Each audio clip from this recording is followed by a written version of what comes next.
My heart jumps out of my chest as I scan the shadows of my room for whatever just yanked me from sleep. Knock, knock, knock.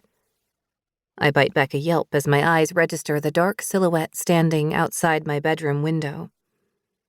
About the same time as my brain computes the notion that an axe murderer wouldn't be knocking, they'd just break in, my phone vibrates on the nightstand beside me.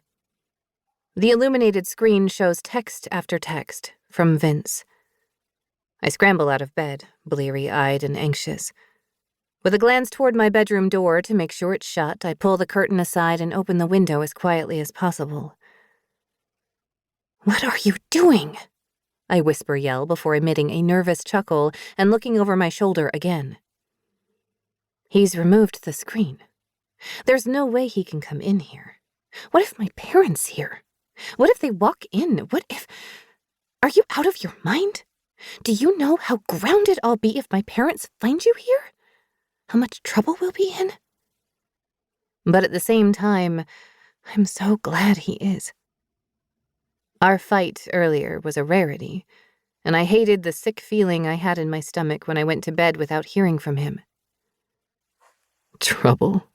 He chuckles, but it doesn't sound like the Vincent I know. He sounds off, dejected, maybe even drunk. Like I care about getting in trouble. He cups the back of my neck and brings his mouth to mine. For the briefest of seconds, the fight from earlier disappears, and I lose myself in everything Vincent Jennings has become to me. The dark spark in my mundane life. The best friend I can tell anything. The rebel that pushes my boundaries when I'd rather paint inside the lines or exactly perfectly on the lines. The person who looks at me and makes me feel beautiful. My first love. But there's something more to this kiss and the faint taste of beer on his tongue, and it takes me a few seconds to recognize it. There's desperation here. Hunger.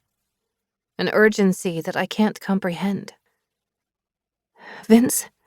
I ask as the kiss ends and he rests his forehead on mine, his hand still at the base of my neck holding me to him. "What's wrong?" He gives the slightest shake of his head but doesn't move. He's been like this before, when whatever happens at his house happens. He's come to me not wanting to talk but needing my company. He's come to me with a swollen cheek or busted lip but has refused to explain other than to play it off with a "you should have seen the other guy" type of comment. But he's never knocked on my window at 2 a.m. He's never kissed me, so it makes me feel like this might be our last kiss. His presence has never caused the panic fluttering in my throat, like it is right now.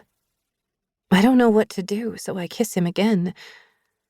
Soft and slow and unknowingly try to give him everything he needs but won't say that he does.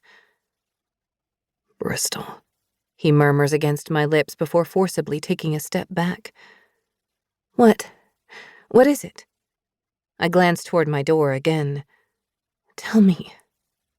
Please tell me this time. Climb in." He's in my room in a second. When his feet land on the floor, it sounds like a herd of elephants in my head, and I'm more than certain my parents will be rushing in here any second. But they don't come. My door doesn't barge open. It's just Vince and me, facing each other in the darkness of my room, both hands holding on to each other's.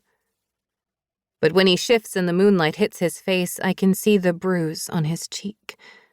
I notice his red-rimmed eyes, and for the first time ever, I hope it's from the alcohol and not from crying. While his kiss tasted like beer, I know it's not from that. The solemnity in his demeanor tells me what I don't want to know and what he has never talked about in the 3 years we've been together. His house. His dad. The things that happened there,